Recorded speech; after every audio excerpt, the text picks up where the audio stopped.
कृषि संकाय, कृषि विभाग खुल रहा था, तो उसकी शुरुआत करने के लिए मदन मोहन मालवीय जी ने डॉक्टर सैम हिगिनबॉटम को बुलाया और इसके साक्ष्य आज भी बनारस हिंदू विश्वविद्यालय के दस्तावेजों में आपको मिल जाएंगे। Now, what is the importance of independence? Let us understand this. और आइए हम इस बात को समझें कि स्वतंत्रता का क्या महत्व होता है। Why should a person or individual or a group of individuals or group people should require independence or self-rule? किसी एक व्यक्ति को या व्यक्तियों के समूह को स्वतंत्रता की या स्वाधीनता की यानी अपने अधीन रहने की जरूरत क्यों महसूस होती है? In the beginning, in the Bible, there is a creation story. और आप देखेंगे कि बाइबल में हम शुरुआत में जो सृष्टि है उसका वृतांत पाते हैं, उसका वर्णन पाते हैं That God created heavens and earth in the beginning. कि आदि में शुरुआत में परमेश्वर ने पृथ्वी और आकाश की रचना की And in 6 days he created all the ecology and the environment possible for the living of human beings. और पहले 6 दिनों में परमेश्वर ने पूरे पर्यावरण की रचना की यानी उस परिवेश की रचना की जिसमें मनुष्य जीवित रह सके। Then in verse 26 of Genesis, God says, "Let us make man in our own image and in our own likeness." और पहले उत्पत्ति के 26 पद में लिखा है, परमेश्वर ने कहा कि आओ अब हम मनुष्य की रचना करें, अपने स्वरूप और अपनी समानता में उसे बनाएं। Now question is this, who is God? लेकिन अब प्रश्न ये है कि परमेश्वर कौन है? The Bible reveals God is in our likeness. और बाइबल ये हमें बताती है कि परमेश्वर हमारे ही स्वरूप में है। He is in our likeness, in our image.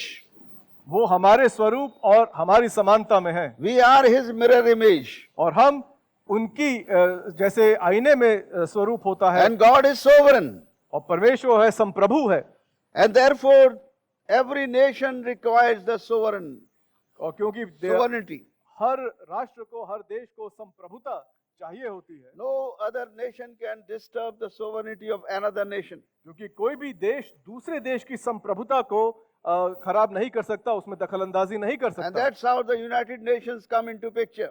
और इसीलिए संयुक्त राष्ट्र का निर्माण किया गया था। That they may observe that no nation is disturbed of their sovereignty. और संयुक्त राष्ट्र का गठन इसीलिए किया गया ताकि वो इस बात का सुनिश्चित करें कि कोई एक देश दूसरे देश की संप्रभुता के लिए खतरा ना बन जाए। At the same time, humans are not made to become slaves of one another. इसी प्रकार मनुष्य को भी यानी इंसान को भी किसी दूसरे इंसान का गुलाम या दास बनने की अनुमति नहीं है। They were not created slaves. मनुष्य को गुलाम बनाकर नहीं बनाया गया। Man was created in the image and the likeness of God Almighty, and he has the sovereignty in himself. और मनुष्य परमेश्वर के समानता में, स्वरूप में बनाया गया है और इसलिए उसकी व्यक्तिगत संप्रभुता है। And those sovereignty is maintained in the human lives. और ये संप्रभुता ही है जो मनुष्य के जीवन को सुनिश्चित करती है। So whenever the groups are getting together, और इसीलिए जब भी कोई समूह इकट्ठा होते हैं they look for their independence. वो अपनी आजादी का प्रयास करते हैं। God himself is sovereign and God himself is free and liberated. और परमेश्वर स्वयं संप्रभु है, वो आजाद है, स्वतंत्र है। And he likes the man to be liberated and live a liberated life. और परमेश्वर भी यही चाहते हैं कि मनुष्य भी एक आजाद स्वतंत्र जीवन जिए। God has not created as slaves, परमेश्वर ने हमें गुलाम करके नहीं बनाया है, but we were created liberated beings. और हमें एक मनुष्य आजाद मनुष्य करके बनाया God है। made man, परमेश्वर ने मनुष्य को बनाया, but man made slaves. लेकिन मनुष्य ने गुलाम बना लिए, And that's not the will of God. और ये परमेश्वर की इच्छा नहीं है। So everyone thinks about liberated life, a life of liberty. और इसीलिए प्रत्येक मनुष्य एक आजाद और स्वतंत्र जीवन की कल्पना करता I है। think that when the India became educated, और जब भारत में शिक्षा का प्रसार हुआ and education, people became educated, and lots of missionaries opened their schools and colleges around the country. और जब लोगों को शिक्षा प्राप्त हुई और बहुत से मिशनरियों ने जगह जगह स्कूल और कॉलेज खोले। I must tell you, the British government was never in favor of the missionary schools. और मैं आपको ये बताना चाहता हूं कि जो अंग्रेज सरकार थी वो मिशनरी स्कूलों के हक में नहीं थी, Because they never wanted people to be educated. क्योंकि वो नहीं चाहते थे, अंग्रेज सरकार नहीं चाहती थी कि लोग आजाद हों। When they become educated, they will ask for their rights. क्योंकि जब लोग शिक्षित हो जाएंगे, पढ़ लिख जाएंगे, तो वो अपने अधिकारों की मांग करेंगे। Educated people become aware of their own personal and the liberated rights. क्योंकि जो लोग शिक्षित होते हैं, पढ़े लिखे होते हैं, वो जागरूक होते हैं अपने अधिकारों के प्रति और उनकी मांग करते हैं। But illiterate and uneducated people are highly unaware.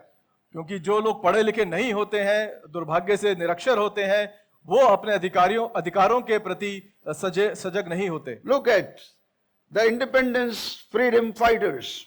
अब आप देखिए कि जो लोग आजादी की लड़ाई लड़ रहे थे, स्वतंत्रता सेनानी, वो कैसे थे। They were highly educated barristers. और वो सब लोग जो थे वो बहुत अच्छे पढ़े लिखे थे, वकील थे, बैरिस्टर थे। They studied in England. और उनमें से कई इंग्लैंड में पढ़कर आए थे। They studied in English medium schools here in India. और वो भारत में भी वो अंग्रेजी माध्यम के स्कूलों में पढ़ा करते थे। And they later studied up to the England in good schools. और बाद में यहाँ से वो इंग्लैंड गए और वहाँ के अच्छे स्कूलों में पढ़े। Even look at Dr. Ambedkar. और डॉक्टर अंबेडकर को यदि हम देखें, He studied from here to America. और यहाँ से लेकर अमेरिका तक पढ़ने गए। And all these people were liberated in their understanding. और ये सब लोग अपनी सोच में स्वतंत्र थे। They all wanted freedom. उन सबको आजादी चाहिए थी। Ambedkar wanted freedom within the country. और अंबेडकर जो थे वो चाहते थे कि देश के भीतर उनको आजादी मिले। The caste system, जो जाति प्रथा है, that was also not liberating people. क्योंकि जाति प्रथा से भी लोगों को आजाद करने की जरूरत थी। Ambedkar wanted them to be liberated. और अंबेडकर चाहते थे कि लोग इस जाति प्रथा से आजाद हों। But Mahatma Gandhi and Nehru ji wanted India to be liberated politically. और महात्मा गांधी और पंडित नेहरू चाहते थे कि हम राजनीतिक रूप से आजाद स्वतंत्र हो जाएं। And they all had to come together. और उन सबको एक साथ इकट्ठा आना पड़ा। Ambedkar, Mahatma Gandhi, and all of them have to come together.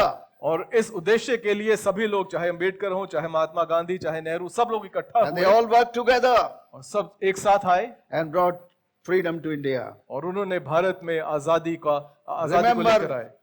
If you read what is written on the walls of this institution, और यदि आप ध्यान दें तो इस संस्थान की दीवारों पे जो बात लिखी है उस पे आप गौर करें। शिक्षा मनुष्य की प्रवृत्ति से मुक्त करने के लिए है।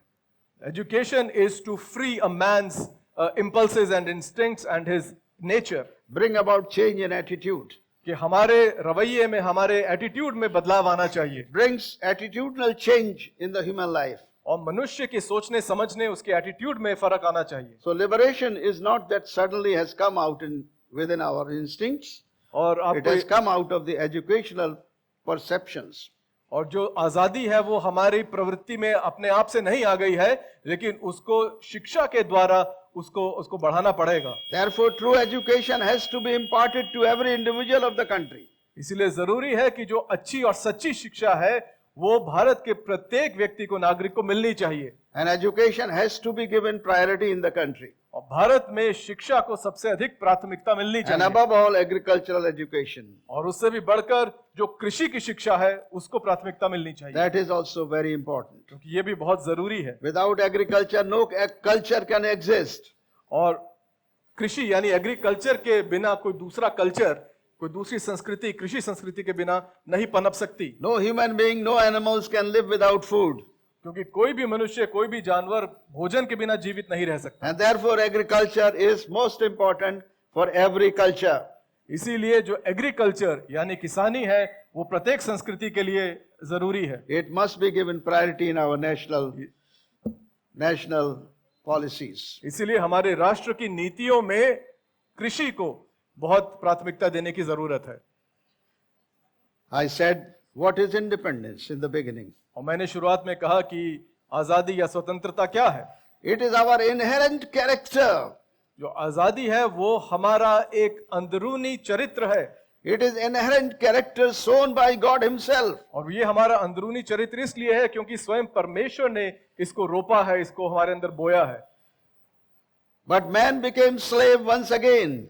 लेकिन मनुष्य फिर से गुलाम बन गया slave of sin, और इस समय वो गुनाह का गुलाम यानी पाप का slave of बंधुआ बना curses. और वो श्रापों का गुलाम बन गया। When the curses and sin cover our eyes, inner eyes, we are unable to distinguish our brethren, our sisters. और जब पाप और श्राप हमारी अंदरूनी आंखों को ढक देते हैं तो हम अपने भाइयों अपनी बहनों को नहीं पहचान पाते। We do not do any good to anyone. हम किसी की कोई भलाई नहीं करते, We become very selfish. हम बहुत स्वार्थी हो जाते हैं And ultimately, God has to intervene once again. और इसीलिए परमेश्वर को एक बार फिर से हस्तक्षेप करना And पड़ता that है। was the supernatural intervention. और इस बार वो आध्यात्मिक आत्मिक हस्तक्षेप हुआ And that changed the history of the world. और जब ये आत्मिक हस्तक्षेप हुआ तो दुनिया का इतिहास बदल गया। And in world history was made in two parts, AD and BC. और हम देखते हैं कि इतिहास भी दो भागों में बट गया, एडी यानी ईस्वी और बीसी यानी ईसा पूर्व, Anno Domini. एनो डोमिनी और before Christ. History was divided. और आप देखते हैं इतिहास भी दो भागों में बट गया। The new world order and the old world order. और हम देखते हैं एक पुराने युग की व्यवस्था थी और एक नए युग की व्यवस्था है। New world order is spiritual. और जो नया विश्व है, नए युग की व्यवस्था है, वो आत्मिक है। Jesus Christ was born of the Holy Spirit और प्रभु यीशु मसीह एक पवित्र आत्मा से पैदा हुए with a virgin, और एक कुंवारी से पैदा Mother हुए, Mary. माता मरियम की कोख से। And she was found after several thousand years, a respectable, and I think she was the only qualified woman found in the world. और हजारों साल के बाद यही पाया गया कि वही एकमात्र योग्य स्त्री हैं And that she became the mother of God. और उन्हें परमेश्वर की माता होने का सौभाग्य प्राप्त हुआ। Jesus Christ came to the world. यीशु मसीह इस दुनिया में आए, He spoke nothing but the word of liberation. उन्होंने और कुछ नहीं कहा सिवाय वचन जो स्वतंत्रता का वचन था। He liberated people from sins and slavery of sin and Uno- curses. उन्होंने लोगों को पाप से, पाप की गुलामी से और श्रापों से आजादी दिलाई। What did he do? उन्होंने किया क्या? If you read the entire New Testament, you will find Jesus Christ casted out devils. और यदि आप पूरे नए नियम को पढ़ेंगे तो देखेंगे कि यीशु मसीह ने दुष्ट आत्माओं को निकाला, He healed the sick. उन्होंने बीमारों को चंगाई He the opened the blind eyes. और जो अंधे थे उनको आंखें दी He opened the deaf ears. और जो बहरे कान थे He उनको made the आवाज lame दी walk. और जो लंगड़े थे उनको चलाया, He raised the dead. जो मर गए थे उनको जिलाया। It is the history and true history. और यही इतिहास है, ये सच्चा It इतिहास is है। not a myth that I am talking about. ये कोई मिथक नहीं है, बनी बनाई मनगढ़ंत बात I नहीं am है। talking about true liberty और इस that समय- humans require today. और मैं आज सच्ची स्वतंत्रता की बात कर रहा हूं जो जिसकी जरूरत आज के मनुष्य को है। Across the culture, across the religion, और ये मनुष्य चाहे किसी भी संस्कृति का हो, किसी भी धर्म का हो, sin does not care about it. क्योंकि पाप है वो इन चीजों का परवाह नहीं करता Curses don't care about it. और जो श्राप है वो इस चीज की परवाह नहीं करते। They cross the boundaries of religions. जो पाप है और जो श्राप है वो धर्म की सरहदों को पार कर जाते हैं They cross the languages of cultures and languages and cultures. और वो भाषाएं और वो संस्कृतियों की भी परवाह नहीं करते, उनसे पार चले जाते They हैं cross the nations. और वो एक राष्ट्र से दूसरे राष्ट्र तक भी जाते हैं। And therefore, universality is very clear. और God is talking about universal liberation. और इसीलिए जो परमेश्वर है वो पूरे विश्वव्यापी सार्वभौमिक स्वतंत्रता की बात करते हैं। And that is the liberation from self.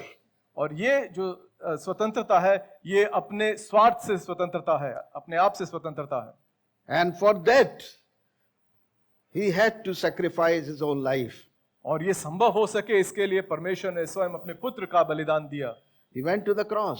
और उनका पुत्र प्रभु यीशु मसीह क्रूस पर He गए took the sins of the world upon his own body, और पूरे विश्व के पूरे जगत के पापों को उन्होंने अपने ऊपर उठा लिया died on the cross, और क्रूस पर अपनी जान दी so that we are set free ताकि हम लोग स्वतंत्र किए जा सकें and we can live in the true righteousness of God Almighty in Christ. और हम सर्वशक्तिमान परमेश्वर की सच्ची धार्मिकता में प्रभु यीशु मसीह के द्वारा जी सकें। Promote one another, respect the liberty of one another, एक दूसरे को बढ़ावा दें, एक दूसरे की आजादी को बढ़ावा दें and respect one another's liberty. और एक दूसरे की आजादी की इज्जत करें, उसका सम्मान करें। And thank God for liberated India, at least politically. और परमेश्वर का धन्यवाद कि कम से कम राजनीतिक रूप से हम लोग स्वतंत्र हैं। Pray for India's democracy. और प्रार्थना करते रहें भारत के लोकतंत्र के लिए, Pray for the parliamentary democracy. और हमारा जो संसदीय लोकतंत्र है उसके लिए प्रार्थना That करें it must continue. कि हमारा संसदीय लोकतंत्र बना रहे That freedom of individuals is secured.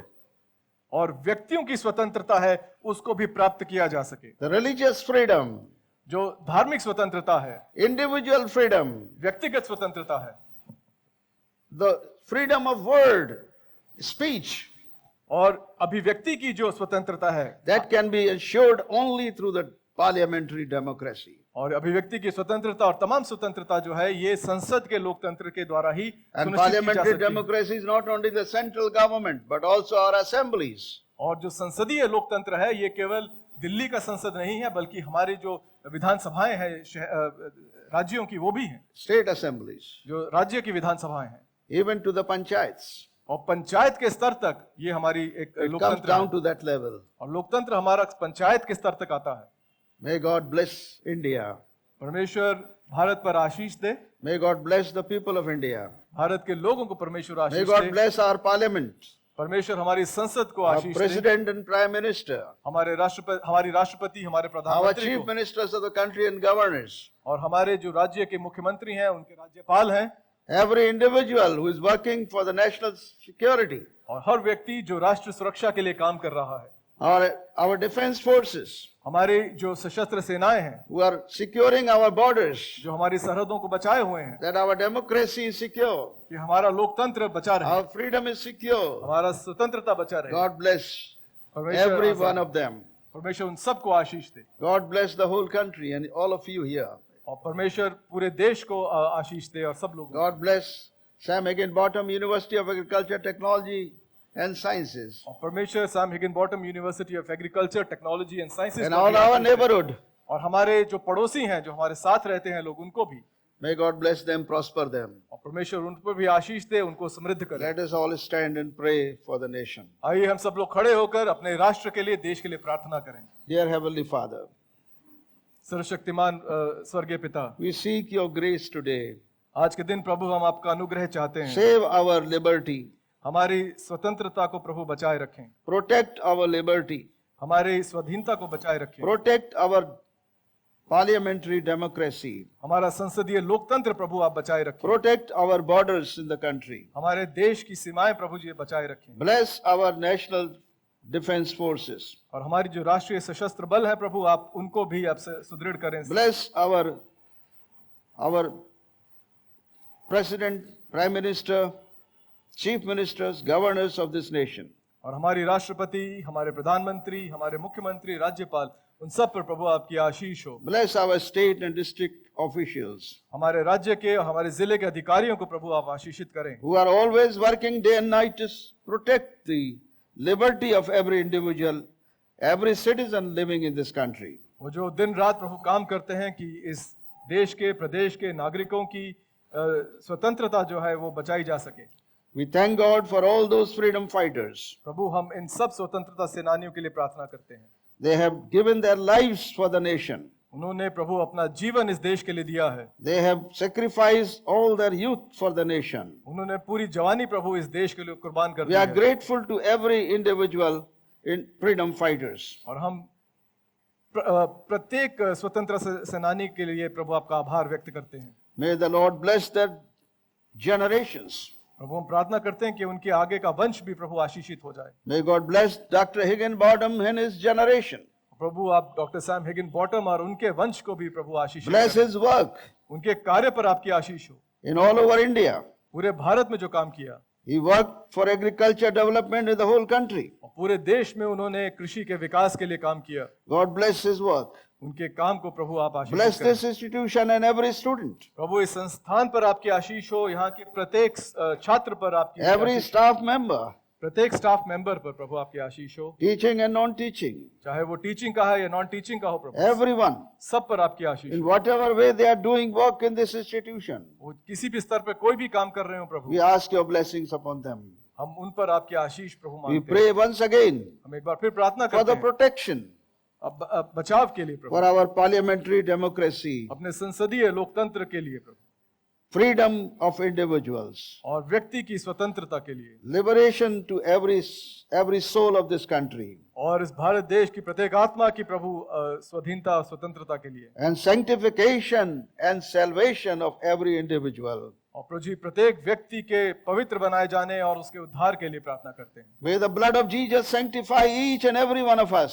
प्रभु यीशु मसीह का लहू हम सबको एक एक जन को पवित्र करे, Sanctify and save the souls of every individual. वो हम सबकी आत्माओं का शुद्धिकरण करे, उसका पवित्र करे और सबको उद्धार दे, That we may become ultimately the citizens of the kingdom of heaven. ताकि हम अंत में एक स्वर्ग के राज्य के नागरिक बने। That is the will of every human being. और यही प्रत्येक मनुष्य की इच्छा हो, Every human being thinks of becoming the citizen of the heavenly kingdom. क्योंकि प्रत्येक व्यक्ति चाहता है कि वो स्वर्गीय राज्य का एक नागरिक बने। So have mercy upon God, upon us all.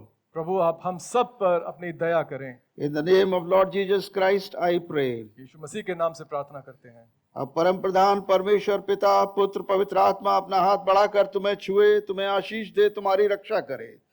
प्रभु यीशु मसीह अपना मुख का प्रकाश तुम पर चमकाएं, तुम पर अनुग्रह करें। परमेश्वर अपना मुख तुम्हारी ओर करे और तुम्हें शांति दे। आमीन। आमीन। God bless you all. Thank you.